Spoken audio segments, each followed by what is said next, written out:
સુરતના કુખ્યાત ગુનેગારોની યાદી તૈયાર કરવામાં આવી છે। આરોપીઓની માહિતી એકત્ર કરીને ડોઝિયર બનાવવામાં આવ્યું। આરોપીઓની મિલકત, રહેઠાણ સહિતની માહિતી એકત્ર કરવામાં આવી। 2400થી વધુ આરોપીની યાદી તૈયાર કરવામાં આવશે।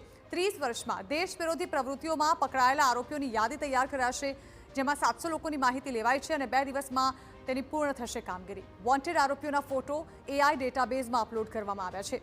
અગાઉ સુરત અને અમદાવાદમાં બોમ્બ મૂકવામાં સંડોવાયેલા ગુનેગારો પર નજર રાખવામાં આવશે।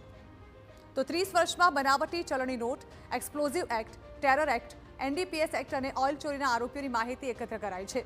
અન્ય રાજ્યમાં જતા રહેલા આરોપીઓની માહિતી માટે પણ જે તે રાજ્યમાં જાણ કરાઈ। આ લોકો કોને મળે છે અને શું પ્રવૃત્તિ કરે છે તે તમામ ગતિવિધિ પર પોલીસ નજર રાખી રહી છે।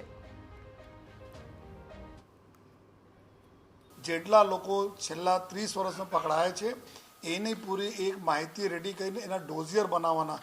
ડોઝિયર એટલે કે જેમાં એના પૂરા નામ, સરનામા, એના ખૂબ અત્યારે એના હુલિયા કેવી રીતે લાગે છે, એના આજુબાજુના ફોટોઝ સીધા અને સાઈડ, લેફ્ટ સાઈડ, રાઈટ સાઈડના ફોટો, એના અત્યારે શું કરી રહ્યા છે, કોના સંપર્કમાં છે, કામ ધંધા, એના બિઝનેસ શું છે, આ લોકોના અત્યારે કોઈ પ્રોપર્ટી વસાઈ લીધી હોય તો પ્રોપર્ટી કેવી રીતે આવી છે જોઈએ, અને એના હાલના એના સાગરીતો કોણ છે, કઈ પ્રકારના એક્ટિવિટીમાં સામેલ છે, આ તમામ પ્રકારના માહિતીના સંકલિત કરતા એક ડોઝિયરના પરફોર્મા બનાવવામાં આવેલા છે।